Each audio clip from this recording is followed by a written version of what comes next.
गावत तो ब्यास। होली में भेटाई बरसाली हो, बोलो रंग के न डाली। होली हो, होली में भेटाइल बड़ू। होली में एक जना भेटा गइल बड़ी साली उनकर। अच्छा हाँ और सरियाला तनी एक जना के बियाह भइल बा। अच्छा तो उनकर जन पत्नी बारी हाँ। उनकर बहिन होलिये में भेटा गइल। अच्छा हाँ माने उनकर साली। तो उ कहत होली में भेटाइल बरसाली हो, बोलो रंग के न डाली। पिचकारी तुम्हारा छोटा है। आ जाओ बीट पे आ जाओ। लड़कियों के गावे के बारे में तारा का गावे के बा हो भाभी। रंग जनी डाली जी, रंग जनी डाली। बस ओकरा बाद तू चालू हो जाता रहो। ठीक बा तो चालू हो जाता नहीं अच्छा से। रेडी।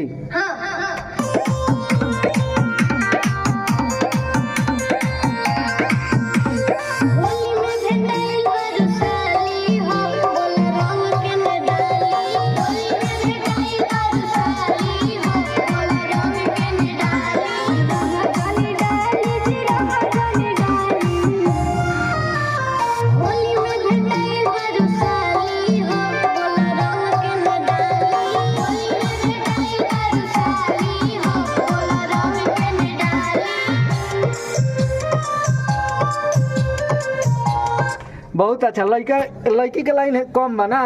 हाँ। लड़की के लाइन लड़का के लाइन ज्यादा बा। लड़का के संगे धोखा हो गइल बा। तो तू ज्यादा करके धोखा हो गइल बा। अच्छा तो तू लड़की न होगा ना, लड़का होगा। चल अंतरा में घुसो। ठीक है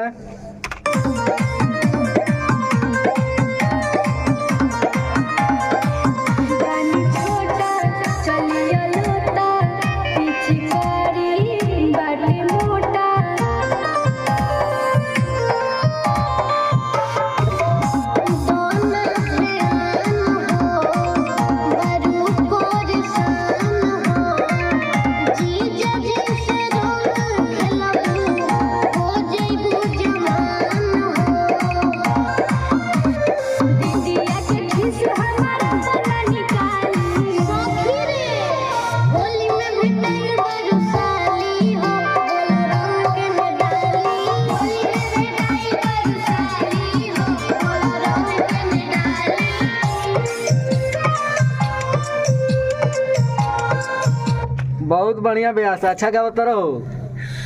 बस हमरे सभी के आशीर्वाद बा। ए बस रंगा आशीर्वाद बा। आ लास्ट अंतरा केंगा बा। लास्ट टाइम तो डायरेक्ट आ जाई। हाँ बीटे पर। हाँ आवो